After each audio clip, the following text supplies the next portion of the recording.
Vou só citar alguns exames que os seus alunos podem fazer. Um eletrocardiograma hoje custa R$ 5 pelo SUS e R$ 50 particular. Então, qualquer unidade básica de saúde tem um eletrocardiograma, em qualquer cidade, eu tenho certeza. Caraguá, Paraibuna, Jacareí, as nossas cidades aqui próximas, todos têm um aparelho de eletro.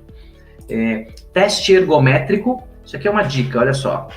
O meu conceito, não meu, né? O da Sociedade de Cardiologia para que fazer um teste ergométrico nos profissionais, nas pessoas que vão fazer atividade física? Se for uma atividade física muito leve de caminhada, teoricamente, você não precisaria de um teste ergométrico.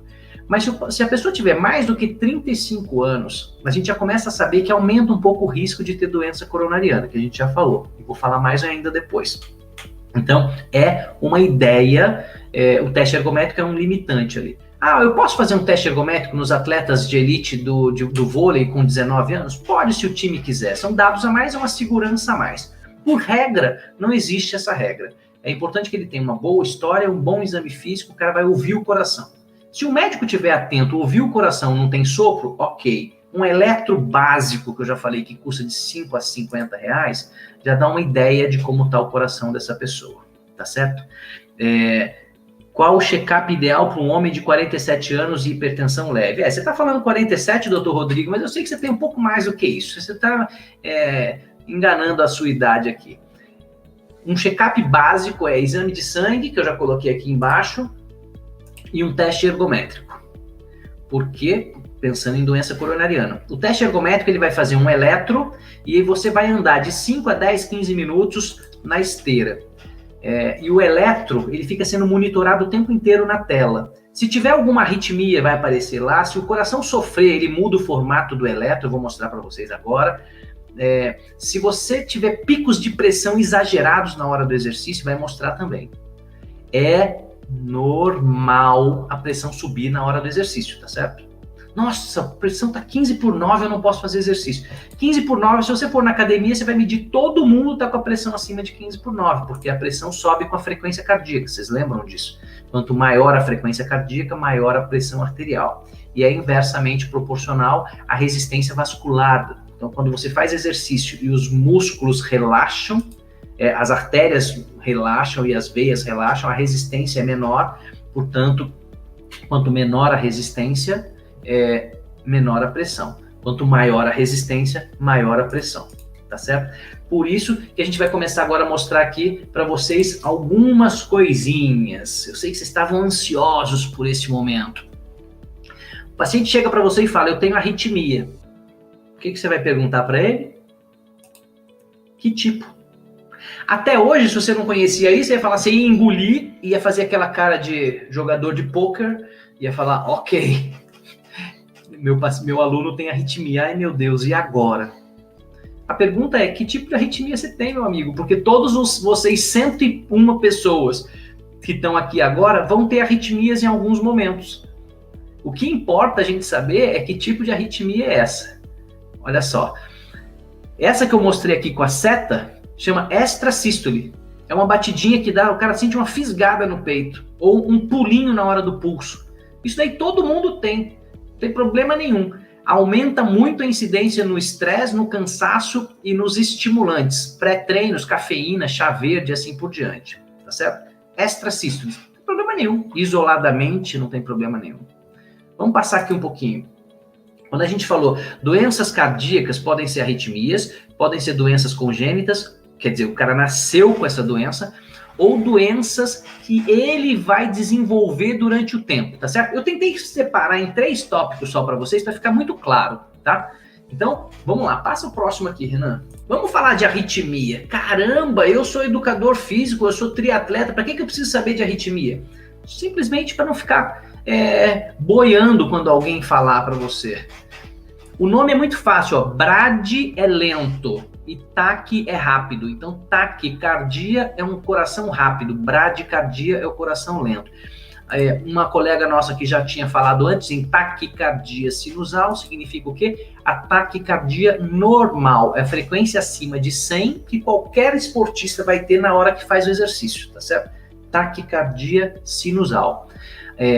Agora, aumenta a tela, por favor, Renan, para eles olharem bem. Olha lá, existem extrasístoles que eu mostrei na seta do slide anterior. Tá aí, ó, isso é uma extrasístole ventricular, não importa o nome.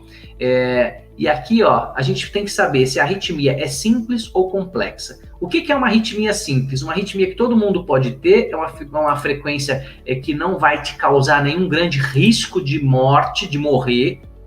A gente considera simples. E arritmias complexas, o seu médico vai dizer, opa, vamos restringir seu exercício. A sua arritmia é complexa, ou ela é muito frequente, ou ela é sintomática, não vamos entrar em detalhes.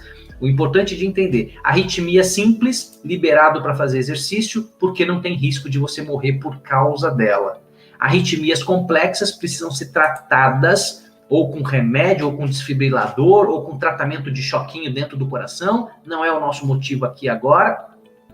Edson Mosca está falando da fibrilação atrial, Edson Silva, nosso querido amigo Mosca. Fibrilação atrial é uma arritmia que pode ser aguda ou crônica, que não cursa com grandes problemas de morte súbita. Dá para tratar com remédio, dá para tratar com anticoagulante também, e dá para tratar com ablação, procedimentos altamente modernos e tecnológicos. Geralmente o cara morre por causa da fibrilação atrial na hora do exercício? Geralmente não.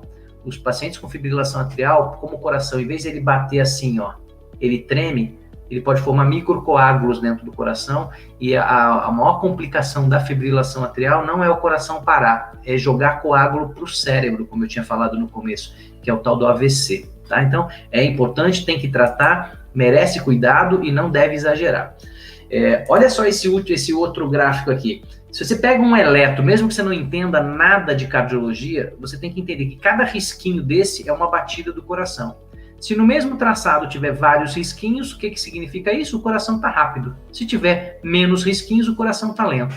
Essa é uma dica. Por isso que o médico pega, ó, putz, o coração está muito lento. Você vai perceber a mesma coisa no pulso, tá certo? Então, resumindo, a arritmia pode ser simples ou complexa, pode ser rápida ou lenta. Algumas matam e outras não. O que você precisa saber, quando o seu aluno disser que tem arritmia, o médico dele precisa dizer para você, essa arritmia é maligna ou não. Ponto, porque se for maligna, você vai diminuir a intensidade ou vai proibi-lo de fazer exercício, dependendo do tipo de arritmia, tá bom?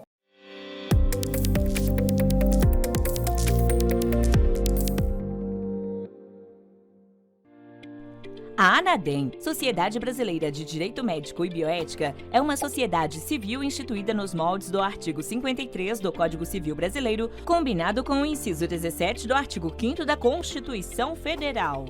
Criada há mais de 2 décadas, a sociedade é a maior rede de blindagem profissional do Brasil que promove debates sobre problemas relacionados ao exercício profissional de diversas áreas da saúde. Atualmente temos milhares de médicos, cirurgiões dentistas e enfermeiros associados. Todos eles contam com o Fundap, Fundo Prestamista de Defesa Profissional, a maior rede de proteção e defesa profissional médica e odontológica do Brasil. O sistema oferece segurança, proteção jurídica e patrimonial, além de gestão do risco da atividade médica e hospitalar. Temos uma ampla rede de escritórios de advocacia credenciados e especializados em direito médico e odontológico, e também oferecemos uma apólice coletiva com cobertura de até R$500 mil anual. Saiba mais em nosso site www.anadem.org.br.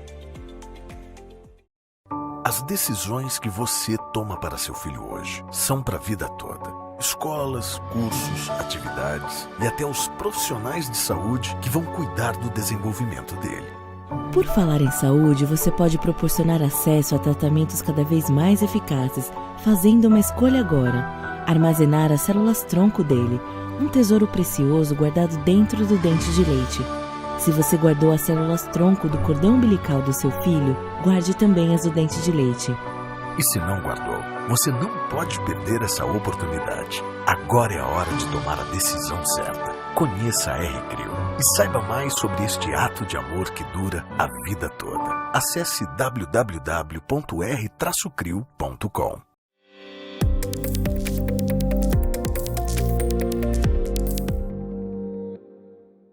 Vamos lá?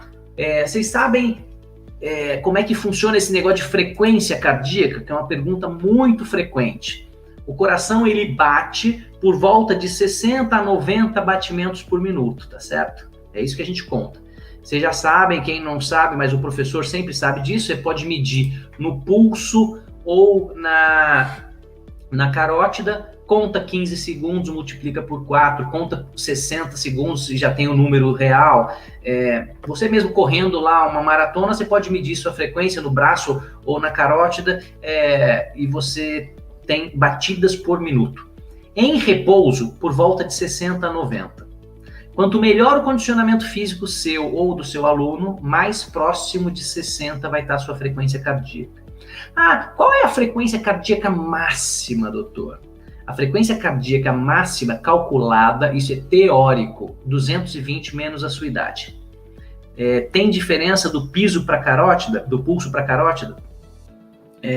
Eu não entendi direito, Neto. Primeiro, Neto, obrigado pelo seu apoio. O Neto é secretário de governo da prefeitura de Caraguatatuba e a hora que a gente conversou sobre ajudar os profissionais de educação física de Caraguá, ele na hora se empenhou em ajudar a divulgar, então muito legal. Inclusive eu gostaria de vocês que estão assistindo, eu estou muito curioso para saber da cidade que vocês estão. Jacareí, eu sei que o time do Dori está aí, a Secretaria de Esportes de São José dos Campos, já vi que tem gente de Guará, e eu queria ver também quem é de Caraguá, põe aí pra gente.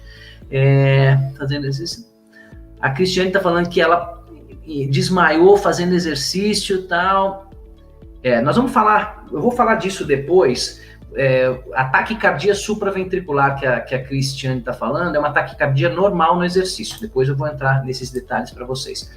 O que é importante vocês entenderem e saberem muito, muito fácil, que quanto melhor o seu condicionamento físico ou do seu aluno, mais próximo de 60 vai ser a frequência cardíaca dele de repouso, tá certo? E eu falei da frequência máxima, que é totalmente teórico. E 195 menos a idade é a submáxima teórica.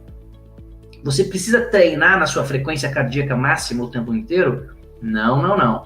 Você vai treinar 60%, 70% disso, dependendo do nível de maturidade da sua equipe. Você pode ou não ter um fisiologista. Só os times de muito alto rendimento e muito de elite mesmo que tem acesso a ter um fisiologista que vai calcular essas médias em cima de um teste ergoespirométrico, por exemplo. Mas isso daí é só para você ter uma ideia. Um menino de 20 anos, ele pode chegar, o coração dele a 190, 200, que não tem grandes problemas. Uma senhorinha de 70 anos não deve treinar a 200. Então, isso é uma ideia bem teórica, tá certo? Mas o coração está batendo a 50 por minuto. Isso é um problema?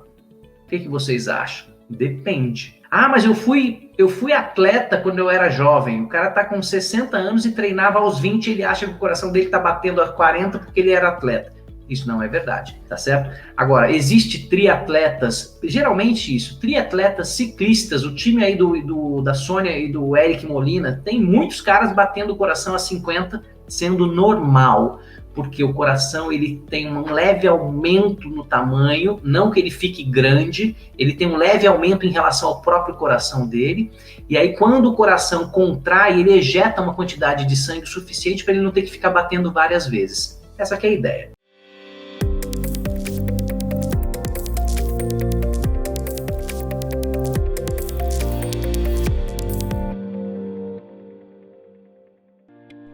A ANADEM, Sociedade Brasileira de Direito Médico e Bioética, é uma sociedade civil instituída nos moldes do artigo 53 do Código Civil Brasileiro, combinado com o inciso 17 do artigo 5º da Constituição Federal. Criada há mais de 2 décadas, a sociedade é a maior rede de blindagem profissional do Brasil que promove debates sobre problemas relacionados ao exercício profissional de diversas áreas da saúde. Atualmente temos milhares de médicos, cirurgiões dentistas e enfermeiros associados. Todos eles contam com o Fundap, Fundo Prestamista de Defesa Profissional, a maior rede de proteção e defesa profissional médica e odontológica do Brasil. O sistema oferece segurança, proteção jurídica e patrimonial, além de gestão do risco da atividade médica e hospitalar. Temos uma ampla rede de escritórios de advocacia credenciados e especializados em direito médico e odontológico, e também oferecemos uma apólice coletiva com cobertura de até R$500 mil anual. Saiba mais em nosso site www.anadem.org.br.